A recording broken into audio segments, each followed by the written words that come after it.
てる。完璧に見ちゃった。ねえねえと一緒じゃん。ねえねえと一緒じゃん。後ろに行くじゃん、ねえねえも動いて。めっちゃ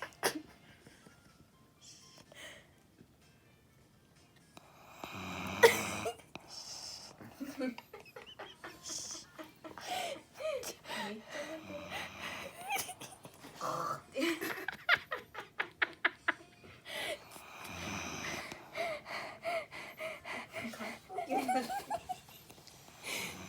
本当にやばい。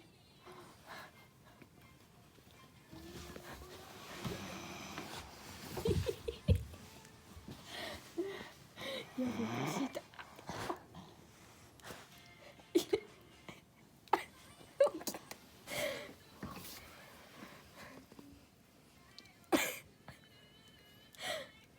でねえねえ撮影会始まったら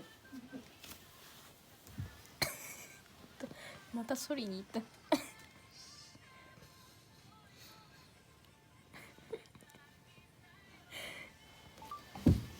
送っとくわ。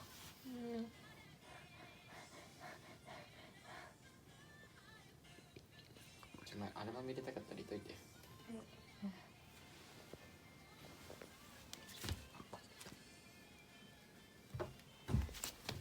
送った？知らない。だいぶ通知来てるもん。